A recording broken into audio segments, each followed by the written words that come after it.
Friends, in this class we can discuss one of the major topic for the point of your NEET and the CET exam, that is molecular basis of inheritance. Molecular basis of inheritance. The major biomolecule is the nucleic acid. So in this chapter we completely discuss about the nucleic acid,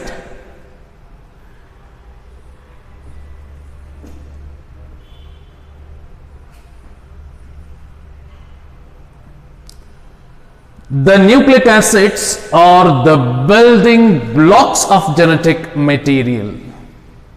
ನಿಮಗೆ ಇಲ್ಲೊಂದು ವಿಚಾರ ಮೊದಲೇ ಹೇಳ್ಬಿಡ್ತೇನೆ.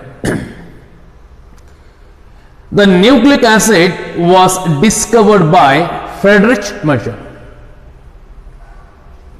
ಈ ಫ್ರೆಡ್ರಿಚ್ measure ಒಬ್ಬ ಬಯೋಕೆಮಿಸ್ಟ್. ಈತ ಹಾಸ್ಪಿಟಲ್ನಲ್ಲಿ ಕೆಲಸ ಮಾಡಬೇಕಾದ್ರೆ wounded ಸೋಲ್ಜರ್ಸ್ಗಳು ಬಂದು ಅಡ್ಮಿಟ್ ಆಗ್ತಾ ಇದ್ರು. ಆ wound-ಇಂದ ಡಿಸ್ಕಾರ್ಡ್ ಮಾಡಿದಂತಹ ಈ ಸರ್ಜಿಕಲ್ ಬ್ಯಾಂಡೇಜಸ್ ಅಲ್ಲಿ ಯೆಲ್ಲೋ ಕಲರ್ ಸ್ಟಿಂಜಸ್ಗಳು ಕಾಣಿಸ್ಕೊಂಡಿತ್ತು. ಆ ಹಳದಿ ಬಣ್ಣದ ಆ ಒಂದು ಸ್ಟಿಂಜಸ್ಗಳಲ್ಲಿ ಏನಿದೆ ಅನ್ನೋದನ್ನು ತಿಳ್ಕೊಳ್ಳೋದಕ್ಕೋಸ್ಕರ ಅದನ್ನೆಲ್ಲ ಸ್ಕ್ರಾಪ್ ಮಾಡಿ ಆತ ಕೆಮಿಕಲ್ ಅನಾಲಿಸಿಸ್ ಅನ್ನು ಮಾಡಿದಂಥ ಸಂದರ್ಭದಲ್ಲಿ they were completely rich with sugar, phosphorus, sulphur, nitrogen. So ಇದಕ್ಕೆ ಆತ ಏನಂತ ಹೆಸರು ಕೊಟ್ಟ ಅಂತಂದ್ರೆ he called it as an nuclein. Later Altmann coined the nuclein as nucleic acid because of the acidic property which was associated in the nucleus. Acidic property ಅನ್ನು ತೋರಿಸ್ತಾ ಇತ್ತು ಮತ್ತು ನ್ಯೂಕ್ಲಿಯಸ್ನ ಒಳಗೆ ಇದ್ದಿದ್ರಿಂದ ಆಲ್ಟ್ಮನ್ ಅದಕ್ಕೆ ನ್ಯೂಕ್ಲಿಕ್ ಆಸಿಡ್ಸ್ ಅಂತ ಹೆಸರು ಕೊಡ್ತಾನೆ. ಸೊ ಈ ಒಂದು ನ್ಯೂಕ್ಲಿಕ್ ಆಸಿಡ್ಸ್ ಗಳನ್ನ ಅನಲೈಸ್ ಮಾಡಿ P.L. Levine he discovered that the nucleic acids are of two types based on the sugar that is present in them. ಅದು ಯಾವುದು ಅಂತಂದ್ರೆ one is RNA which was having the ribose sugar, ಇನ್ನೊಂದು DNA which was having the deoxyribose sugar. The DNA is a genetic material in most of the living organisms. ನಮಗೆ ಈ ವಿಚಾರ ಗೊತ್ತಿದೆ. So ಅದನ್ನು prove ಮಾಡ್ತೇವೆ ನಮ್ಮ ಮುಂದಿನ ಎಕ್ಸ್ಪೆರಿಮೆಂಟ್ಸ್ ಗಳಲ್ಲಿ. Yes, DNA is a genetic material ಅನ್ನೋದನ್ನು ಪ್ರೂವ್ ಮಾಡ್ತೇವೆ. ಈಗಾಗಲೇ ನಮ್ಗೆ ಆ ವಿಚಾರ ಗೊತ್ತಿರೋದ್ರಿಂದ we know that the nucleic acids DNA ಅಥವಾ RNA are the building blocks of the genetic material. ಮತ್ತೆ DNA is a genetic material in most of the living organisms. ಆದ್ರೆ RNA is a genetic material in only some viruses. ನಮಗೆ ಗೊತ್ತಿದೆ the primitive nucleic acid ಯಾವುದು ಅಂತಂದ್ರೆ RNA ಮೊದಲು ಹುಟ್ಟಿದಂಥದ್ದು. RNA viroids ಬಗ್ಗೆ ನೀವು ತಿಳ್ಕೊಂಡಿದ್ದೀರಿ. So RNA is a genetic material in some viruses. ಆದ್ರೆ RNA ಪ್ರಮುಖವಾಗಿ ಏನ್ ಕೆಲಸ ಮಾಡ್ತದೆ ಅಂತಂದ್ರೆ RNA mostly function as an messengers, right? Nucleus ಇಂದ ಮಾಹಿತಿಯನ್ನ ಸೈಟೋಪ್ಲಾಸಂಗೆ ತೆಗೆದುಕೊಂಡು ಬರುವಂತಹ ಕೆಲಸವನ್ನೇ ಹೆಚ್ಚು ಮಾಡೋದಾಗಿರ್ತದೆ ಈ RNAಗಳು.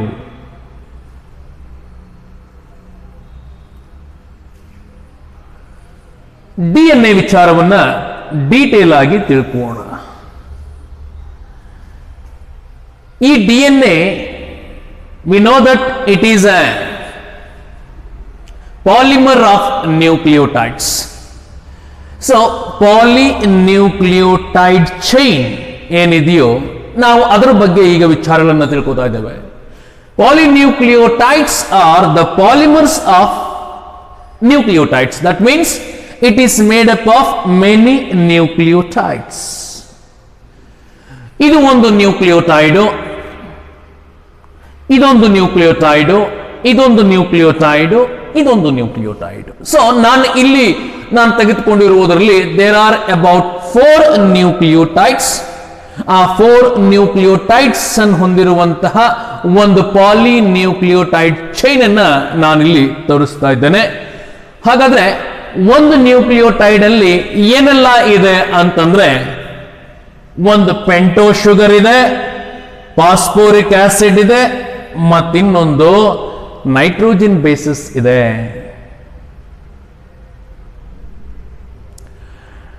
The DNA and RNA are the polynucleotides, no doubt. A single nucleotide has 3 components. ನೀನಾಗಲೇ ತಿಳ್ಕೊಂಡ ಹಾಗೆ ನಾನು ಹೇಳ್ದಂಗೆ ನ್ಯೂಕ್ಲಿಯೋಟೈಡ್ಸ್ ಆಸ್ 3 ಕಾಂಪೊನೆಂಟ್ಸ್. ಅದು ಯಾವ್ಯಾವುದು ಅಂತಂದ್ರೆ nitrogen base, this is the nitrogen base. ಎರಡನೇದು ಪೆಂಟೋ sugar, ಮತ್ತಿನ್ನೊಂದು phosphoric acid or the phosphate group.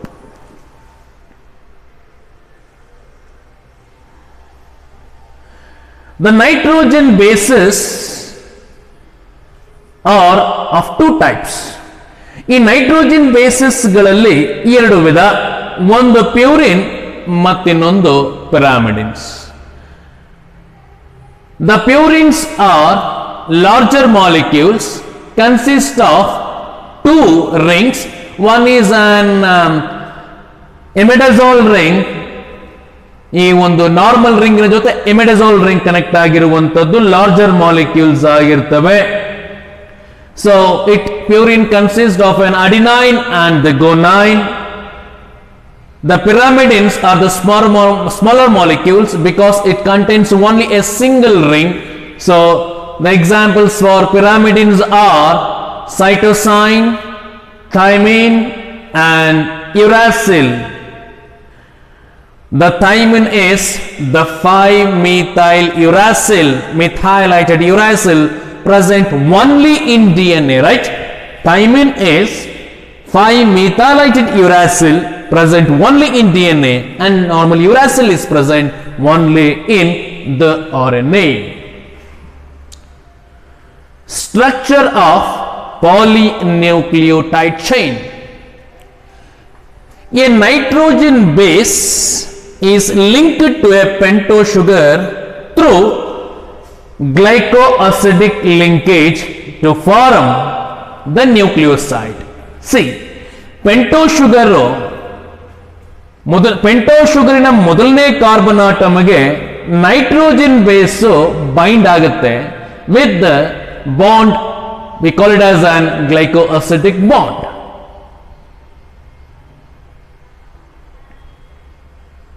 Right? So nucleosides of RNA, nucleosides of DNA. ಯಾವುದು nucleoside ಅಂತಂದ್ರೆ ಪೆಂಟೋ ಶುಗರ್ ಮತ್ತೆ ನೈಟ್ರೋಜನ್ ಬೇಸ್ ಏನ್ ಕನೆಕ್ಟ್ ಆಗಿರ್ತದೋ glycosidic bond ಇಂದ, ಇವೆರಡು ಇರುವಂತಹದನ್ನ ನಾವು ನ್ಯೂಕ್ಲಿಯೋಸೈಡ್ ಅಂತ ಕರೀತೇವೆ. Nucleosides in case of RNA, adenosine in case of DNA, deoxy adenosine, ಹಾಗೆ guanosine deoxyguanosine, cytidine deoxycytidine, uridine deoxythymidine, right? Uridine in case of RNA, deoxythymidine in case of the DNA. The next,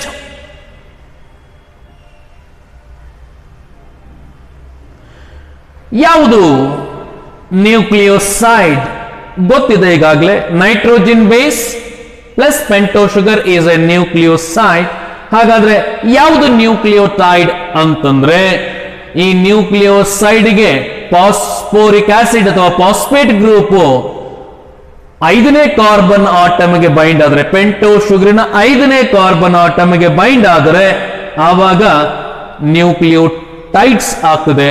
ಆ nucleotides DNA ಆದ್ರೆ ಅದನ್ನ ಡಿಯಾಕ್ಸಿರೈಬೋ nucleic acid nucleotides ಅಂತ ಕರೀತೇವೆ. In case of RNA it is called as ribonucleotide. The phosphoric acid is binded to the 5th carbon atom of an pento sugar by the ester bond. ಹಾಗಾದ್ರೆ ಒಂದು nucleotide ನಲ್ಲಿ ನಾವೇನ್ ನೋಡ್ತೇವೆ ಅಂತಂದ್ರೆ pento sugar ಅನ್ನ ನೋಡ್ತೇವೆ. ಒಂದನೇ ಕಾರ್ಬನ್ ಆಟಮ್ ನಲ್ಲಿ ನೈಟ್ರೋಜನ್ ಬೇಸ್ ಬೈಂಡ್ ಆಗಿರೋದನ್ನ ನೋಡ್ತೇವೆ, 5ನೇ ಕಾರ್ಬನ್ ಆಟಮ್ಗೆ ಫಾಸ್ಫೇಟ್ ಗ್ರೂಪ್ ಬೈಂಡ್ ಆಗಿರೋದನ್ನ ನೋಡ್ತೇವೆ. ಒಂದು ನ್ಯೂಕ್ಲಿಯೋಟೈಡ್ ಅಲ್ಲಿ ಈ 3 ಕಾಂಪೊನೆಂಟ್ಸ್ ಗಳನ್ನ ನಾವು ನೋಡ್ತೇವೆ. ನಿಮಗೆ ಇಲ್ಲಿ ಒಂದು ವಿಚಾರ ಸ್ಪಷ್ಟವಾಗಿ ಗೊತ್ತಿರಲಿ, the acidic property of the DNA is mainly due to the presence of phosphoric acid. ಈಗ ಒಂದು ಡಿಫರೆನ್ಸಸ್ ಅನ್ನು ನಾವು ನೋಡೋಣ. ಪೆಂಟೋ ಶುಗರ್ ಅಲ್ಲಿ RNA ಮತ್ತೆ DNA ದಲ್ಲಿ, ಇನ್ case of RNA each nucleotide has an additional hydroxyl group at the second position in the second carbon atom of the pento sugar, right? Hydroxyl group, 2ನೇ carbon atom ಅಲ್ಲಿ hydroxyl group ಇರ್ತದೆ. ಅಲ್ಲಿ ribose sugar ಅಲ್ಲಿ RNA ದಲ್ಲಿರೋದು ribose sugar ಆಗಿದೆ. So 2 nucleotides ಗಳು ಯಾವ್ದ್ರಿಂದ bind ಆಗುತ್ತೆ ಅಂತಂದ್ರೆ, ಇದೊಂದು ನ್ಯೂಕ್ಲಿಯೋಟೈಡ್, ಇದೊಂದು ನ್ಯೂಕ್ಲಿಯೋಟೈಡ್. ಈ 2 ನ್ಯೂಕ್ಲಿಯೋಟೈಡ್ ಯಾವ್ದ್ರಿಂದ ಬೈಂಡ್ ಆಗಿದೆ ಅಂತಂದ್ರೆ, ಥರ್ಡ್ ಕಾರ್ಬನ್ ಆಟಮ್ ನಲ್ಲಿ third carbon atom of one nucleotide binds with the phosphoric acid which was present in the 5th carbon atom of the other nucleotides by the diester bond, right? So the 2 nucleotides are linked through 3' and 5' phosphodiester bond to form dinucleotides. ಹಾಗೆ ಇನ್ನೊಂದು ಸೇರ್ತು ಅಂತಂದ್ರೆ ಫಾಸ್ಫೋಡೈಎಸ್ಟರ್ bond ಇಂದ bind ಆಗಿದೆ. ಹಾಗೆ ಟ್ರೈನ್ಯೂಕ್ಲಿಯೋಟೈಡ್ಸ್, ಹೀಗೆ the polymer of nucleotides ಆಗ್ತಾ ಹೋಗ್ತದೆ. ನಮಗೆ polynucleotide chain is a single stranded DNA. ಆ ಸಿಂಗಲ್ ಸ್ಟ್ರಾಂಡೆಡ್ DNA ನಾವು ಯಾವಾಗಲೂ 2 ಎಂಡ್ಸ್ ಗಳನ್ನ ನೋಡ್ತೇವೆ, ಒಂದು 5' ಎಂಡ್ ಮತ್ತಿನ್ನೊಂದು 3' ಎಂಡ್. ಯಾವುದನ್ನ 5' ಎಂಡ್ ಅಂತ ಕರಿತೇವೆ ಅಂತಂದ್ರೆ, ಯಾವ ಜಾಗದಲ್ಲಿ 5ನೇ ಕಾರ್ಬನ್ ಆಟಮ್ ಫಾಸ್ಫೋರಿಕ್ ಆಸಿಡ್ ಇದೆಯೋ ಅದನ್ನ ಫಾಸ್ಫೋರಿಕ್ ಆಸಿಡ್ ಇರುವಂತ ಆ ಒಂದು ಎಂಡ್ ಅನ್ನ 5' ಎಂಡ್, ಇಲ್ಲದೆ ಇರುವಂತಹದ್ದು ಕೇವಲ ಹೈಡ್ರಾಕ್ಸಿಲ್ ಗ್ರೂಪ್ ಮಾತ್ರ ಇರುವಂತಹದನ್ನ 3' ಎಂಡ್ ಅಂತ ಕರಿತೇವೆ. ಒಂದು ಪಾಲಿನ್ಯೂಕ್ಲಿಯೋಟೈಡ್ ಚೈನ್ಗೆ ಅಥವಾ ಸಿಂಗಲ್ ಸ್ಟ್ರಾಂಡೆಡ್ DNA ಅಥವಾ RNAಗೆ ಏನ್ ನೋಡ್ತೇವೆ, 2 ಎಂಡ್ಗಳನ್ನು ನೋಡ್ತೇವೆ. ಅದು ಯಾವುದು ಅಂತಂದ್ರೆ, ಒಂದು 5' end ಮತ್ತಿನ್ನೊಂದು 3' end.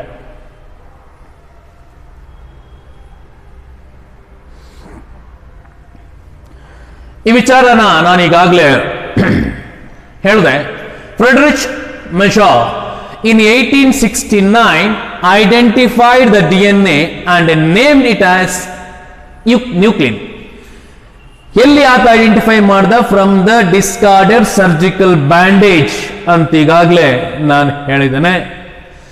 James Watson and FCH Crick proposed the double helical model of DNA. Double duplex model ಅನ್ನ ಪ್ರಪೋಸ್ ಮಾಡಿದ್ಯಾರು ಅಂತಂದ್ರೆ ವ್ಯಾಟ್ಸನ್ ಮತ್ತು ಕ್ರಿಕ್.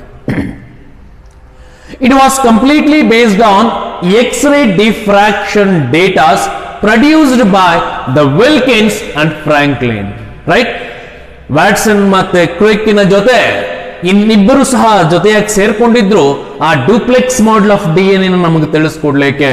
ಅವ್ರು ಯಾರ್ಯಾರು ಅಂತಂದ್ರೆ Wilkins and the Franklin. They all got the Nobel Prize for this work. Structure of DNA. Single stranded DNA ಇದೆ. Usual ಆಗಿ single stranded DNA is very rare, absent ಅಂತ ಹೇಳ್ಬೋದೇನೋ. ಯಾವಾಗಲೂ DNA ಅಂತಂದ್ರೆ ನಾವು ಡಬಲ್ ಸ್ಟ್ರಾಂಡೆಡ್ DNA ನೋಡ್ತೇವೆ. So ಇಲ್ಲಿ DNA is made up of 2 polynucleotide chains coiled in right-handed fashion. ಅಂದ್ರೆ right-handed helically coiled structure ಅನ್ನ ನಾವು ನೋಡ್ತೇವೆ DNA ದಲ್ಲಿ. The pitch of the helix is 3.4 nm or 34 degree. ಅಂದ್ರೆ ಹೆಲಿಕ್ಸ್ ಒಂದು ಕಂಪ್ಲೀಟ್ ಟರ್ನ್ ಆಗಬೇಕಾದ್ರೆ ಅಲ್ಲಿ ಎಷ್ಟು ತಗೊಂಡಿದೆ ಡಿಸ್ಟೆನ್ಸ್ ಅಂತಂದ್ರೆ 3.4 mm ಅನ್ನ ತೆಗೆದುಕೊಳ್ತದೆ. The number of base pairs in each term, ಒಂದು ಟರ್ಮ್ಗೆ ಎಷ್ಟು ಬೇಸ್ ಪೇರ್ಸ್ಗಳು ಅಂತಂದ್ರೆ V know that 10 base pairs. ಹಾಗಾದ್ರೆ ಒಂದು ಬೇಸ್ ಪೇರಿಗೂ ಮತ್ತೊಂದು ಬೇಸ್ ಪೇರಿಗೂ ಎಷ್ಟು ಆಂಗಲಿನ ವ್ಯತ್ಯಾಸ ಇದೆ ಅಂದ್ರೆ 36 ಡಿಗ್ರಿಯ ವ್ಯತ್ಯಾಸವಿದೆ. ಹಾಗಾದ್ರೆ ಒಂದು ನ್ಯೂಕ್ಲಿಯೋಟೈಡ್ಸ್ಗೂ ಮತ್ತೊಂದು ನ್ಯೂಕ್ಲಿಯೋಟೈಡ್ ಬೇಸ್ ಪೇರಿಗೂ ಇರುವಂತ ಡಿಸ್ಟೆನ್ಸ್ ಎಷ್ಟಪ್ಪ ಅಂದ್ರೆ 3.4 degree, 0.34 mm or 3.4 degree. The structure of DNA. ನಾನು ಸ್ಟ್ರಕ್ಚರ್ ಆಫ್ DNA ನ ಕ್ಲಾಸಲ್ಲಿ ಎಕ್ಸ್ಪ್ಲೈನ್ ಮಾಡಬೇಕಾದ್ರೆ ನಿಮಗೆ ಒಂದು ಚಿಕ್ಕ ಫಾರ್ಮುಲಾ ಹೇಳಿದ್ದೆ, ಡಾಕ್ BBC-G2 ಅಂತಂದ್ರೆ ಅಂದ್ರೆ ಡಬಲ್ ಸ್ಟ್ರಾಂಡೆಡ್ ಎಲಿಕಲಿ ಕಾಯಿಲ್ಡ್ ಅಲ್ವೇ, DHA anti parallel, C Chargaff rule of base equivalence. ಹೀಗೆ ಒಂದು ಫಾರ್ಮುಲಾ ಮಾಡಿ ಕಂಪ್ಲೀಟ್ ಆಗಿ ನಾನು ಹೇಳಿದ್ನೋ ಅವುಗಳನ್ನು ಇಲ್ಲಿ ಪಾಯಿಂಟ್ ವೈಸ್ ತಿಳಿಸ್ತಾ ಇದ್ದಾನೆ ಅಷ್ಟೇ. Backbone of DNA is always found, ಈ ಬ್ಯಾಕ್ ಬೋನ್ ಏನಿದೆಯೋ this backbone is found by the repeated units of the sugar and the phosphates. The base projects inside, ಆ ರೀತಿ ಬೇಸು ಒಳಗಡೆ project ಆಗಬೇಕು ಅಂದ್ರೆ ಹೇಗೆ ರನ್ ಆಗಿರ್ಬೇಕವು, they should run anti parallelly to one another. Anti parallel ಅಂತಂದ್ರೆ ಏನು, one chain as the polarity 5' to 3' ಅಂದ್ರೆ ಒಂದು ಸ್ಟ್ರಾಂಡ್ 3' ಇಂದ 5' ಇಂದ 3' ಗೆ ರನ್ ಆದ್ರೆ ಮತ್ತೊಂದು 5' ಇಂದ 3' ಇಂದ 5' ಗೆ ರನ್ ಆಗಬೇಕು ಅಂದ್ರೆ ವಿರುದ್ಧ ದಿಕ್ಕಿನಲ್ಲಿ ಇರಬೇಕು ಅಂತ ಆಯ್ತು. 5' ಮತ್ತೆ 3' ಎರಡು ಪ್ಯಾರಲ್ ಆಗಿರಬೇಕು ಅಂತ ಆಯ್ತು. ಆವಾಗ ಮಾತ್ರ ಏನ್ ಬರ್ತದೆ, ನೈಟ್ರೋಜನ್ ಬೇಸಸ್ಗಳು ಆಪೋಸಿಟ್ ಆಗಿ ಬರ್ಲಿಕ್ಕೆ ಸಾಧ್ಯ ಆಗ್ತದೆ.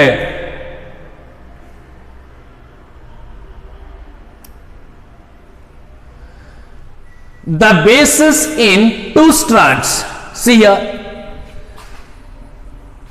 5' 3' 5' 3' ಅಂದ್ರೆ 5' ಮತ್ತೆ 3' ಯಾವಾಗಲೂ ಪ್ಯಾರಲಲ್ ಆಗಿರ್ತದೆ. ಸೊ ಆದ್ರಿಂದ ಎರಡೂ ಸ್ಟ್ರಾಂಡ್ಗಳು ಆಪೋಸಿಟ್ ಆಗಿ ರನ್ ಆಗಿದ್ದಾವೆ ಅಂತ ಆಯ್ತು.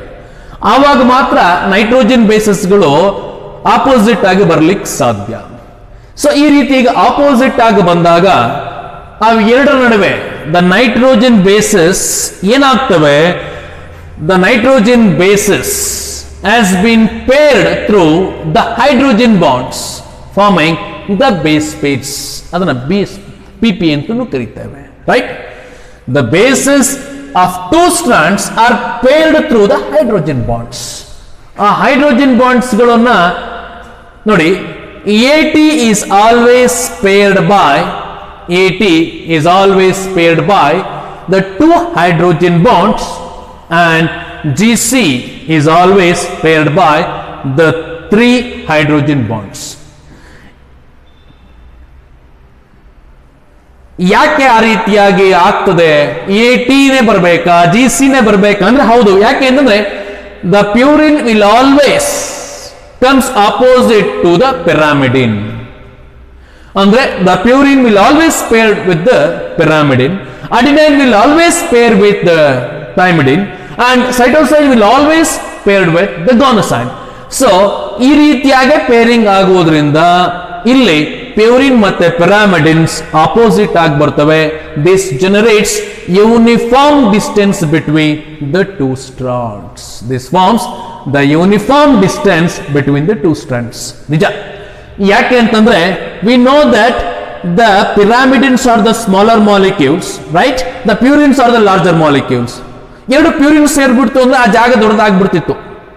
ಸೊ ಅದಕ್ಕೆ ಒಂದು ಕಡೆ ಪ್ಯೂರಿನ್ ಬಂದ್ರೆ ಇನ್ನೊಂದು ಕಡೆ pyrimidine ಬರ್ತದೆ. The distance between them will be maintained all along the length of the double stranded DNA.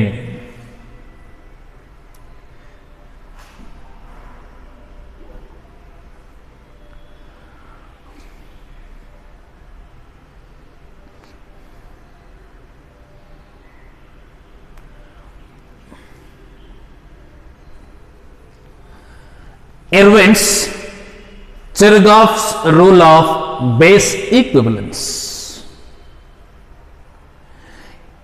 In DNA, the proportion of A is equal to T. That means the amount of adenine is always equal to the amount of thymidine, and the amount of guanosine is always equal to the amount of cytosine. A equals T, G equals C. Therefore, A plus G equals T plus C. ಗೊತ್ತಿದೆ, ಎರಡು ಸಮನಾಗಿ ಇರಲೇಬೇಕು. Or AG divided by TC equals 1. That is constant. It will be always constant.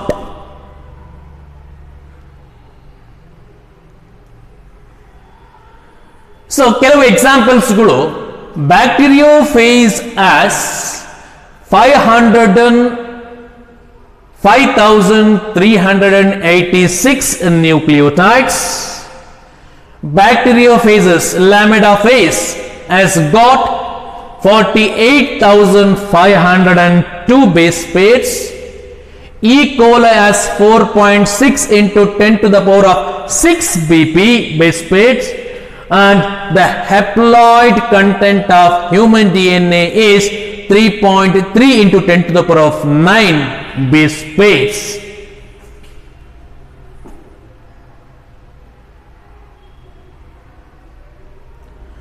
The calculation of length of DNA, right? ಹೇಗೆ ನಾವು the length of the DNA ನ ಹ್ಯಾಂಗ್ calculate ಮಾಡೋದು ಅಂತಂದ್ರೆ number of base pairs into distance between two adjacent base pairs, right? So the length of the DNA equals number of base pairs. ಎಷ್ಟು base ಪೇರ್ಗಳಿದೆ ಮತ್ತು ಒಂದು base peer ಮತ್ತೊಂದು base peer ನಡುವೆ ಇರುವಂತ distance ಎಷ್ಟು ಅನ್ನೋದನ್ನ ನಾವು ಮಲ್ಟಿಪ್ಲೈ ಮಾಡ್ತು ಅಂತಂದ್ರೆ ನಾವು ಈಸಿಯಾಗಿ ಕ್ಯಾಲ್ಕುಲೇಟ್ ಮಾಡಬಹುದು. ಒಂದು ಎಕ್ಸಾಂಪಲ್ಸ್ ನೋಡಿ. The number of base pairs in human is 6.6 into 10 to the power of 9. Hence, the length of the DNA, this is the distance between the two base pairs. So, ಆದ್ರಿಂದ ಮನುಷ್ಯನಲ್ಲಿ ಇರುವಂತಹ total number of base pairs ಇಷ್ಟು, ಉದ್ದ ಎಷ್ಟಿದೆ ಅಂತ calculate ಮಾಡಬೇಕು ಅಂದ್ರೆ ಅದು ನಮ್ಮ ಡಿಸ್ಟೆನ್ಸ್ ಜೊತೆ ಮಲ್ಟಿಪ್ಲೈ ಮಾಡಿದ್ದಾವೆ, ಆವಾಗ 2.2 meters ಏನಿದೆಯೋ ಅದು the length of the DNA. In E. coli, the length of the DNA ಈಗಾಗಲೇ ಗೊತ್ತೆ 1.36 nm. The number of base pairs which has been calculated, so we got the answer, that is 4 into 10 to the power of 6 base. Okay students, now we can discuss the central dogma of molecular biology, that is the one-way flow of genetic information from DNA to protein is called as central dogma. So DNA, by the transcription process we get the RNA. This RNA is called as messenger RNA. This messenger RNA enters into the cytoplasm where the photosynthesis takes place. Packaging of DNA in prokaryotes. Prokaryotes do not have definite nucleus. We know that we see an incipient nucleus. The DNA is not scattered in the cytoplasm or throughout the cell, but it is held at the center in the form of an genopore, which is called as nucleoid. It is also called as genopore. The DNA in nucleoid is organized in the large loop, in large loops held in proteins. They are held in proteins. Packaging of DNA in eukaryotes. In eukaryotes, the packaging of DNA in eukaryotes. In eukaryotes, DNA is stabilized with, we know that DNA is a negatively charged particles, it is stabilized with positively charged basic protein called histones.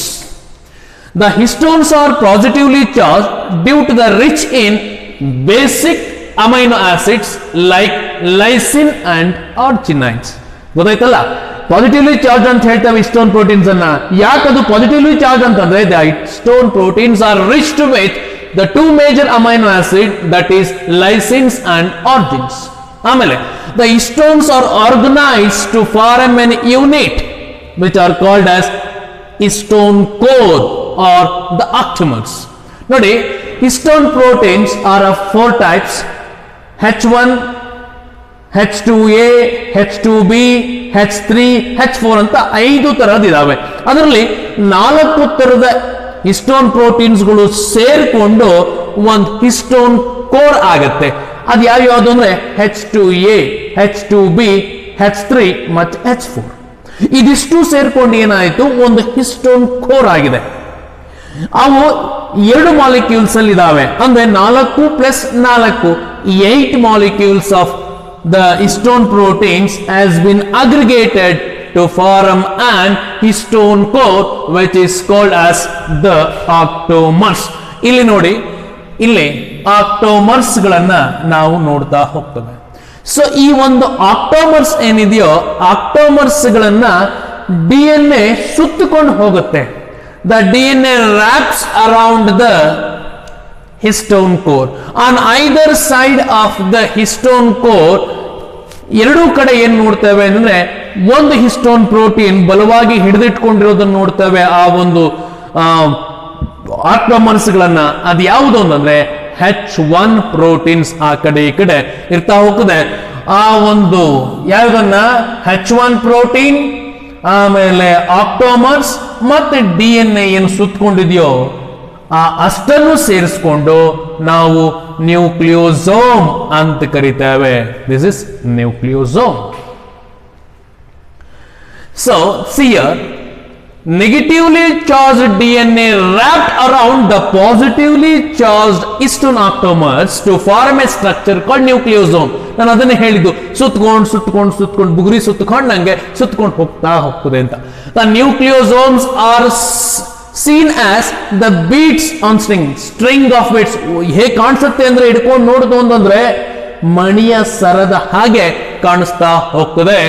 The nucleosome are seen as a string of beads. ಇಲ್ಲಿ electron microscope ಅಲ್ಲಿ observe ಮಾಡಿದಾಗ, so the nucleosome forms the repeating units of a structure in the nucleus called chromatin, right? The chromatin is packed to form the chromatin fibers. ಈ chromatin fibres ಗಳು ಸುತ್ತಕೊಂಡು ಏನಾಗುತ್ತೆ, chromosome ಆಗುತ್ತೆ. ಆ ಕ್ರೋಮೋಸೋಮ್ಗಳಲ್ಲಿ ನಾವು 2 regions ಗಳನ್ನ ನೋಡ್ತೇವೆ ಸ್ಟೈನ್ ಮಾಡಿದಾಗ. ಒಂದು ಯುಕ್ರೊಮ್ಯಾಟಿಕ್ ರೀಜನ್ ಮತ್ತು ಇನ್ನೊಂದು ಹೆಟೆರೋಕ್ರೊಮ್ಯಾಟಿಕ್ ರೀಜನ್. ಯಾವುದನ್ನ ಯುಕ್ರೊಮ್ಯಾಟಿಕ್ ರೀಜನ್ ಅಂತ ಕರಿತೇವೆ ಅಂತಂದ್ರೆ, loosely coiled, less stained ಯುಕ್ರೊಮ್ಯಾಟಿಕ್ region. ಇನ್ನೂ ಒಂದು ವಿಚಾರ ಇಲ್ಲಿ ಹೇಳ್ತೇನೆ, less coiled, less stained, more active regions are the heterochromatic regions. Densely coiled, more stained or dark stained, less active regions are called as heterochromatic regions. Euchromatic region is transcriptionally active. ನಾನು ಆಗಲೇ ಹೇಳಿದೆ, transcriptionally active than the heterochromatic regions.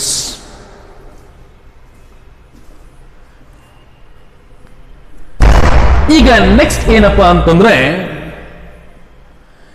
DNA is a genetic material ಅನ್ನುವಂತ ವಿಚಾರವನ್ನ ನಾನೀಗ ತಿಳಿಸ್ಕೊಡ್ಬೇಕು. DNA is a genetic material ಅನ್ನೋ ವಿಚಾರವನ್ನ ನಾನು next class ಅಲ್ಲಿ ತಿಳಿಸ್ಕೊಡ್ತಾನೆ. The experiments regarding the information to tell that the DNA is a genetic material, ಯಾವುದೆಲ್ಲ experiments ಗಳಿಂದ ಆ ವಿಚಾರ ಗೊತ್ತಾಯಿತು ಅನ್ನುವಂಥದ್ದನ್ನ ನಾನು ನೆಕ್ಸ್ಟ್ ಕ್ಲಾಸ್ ಅಲ್ಲಿ ತಿಳಿಸ್ಕೊಡ್ತೇನೆ. Thank you.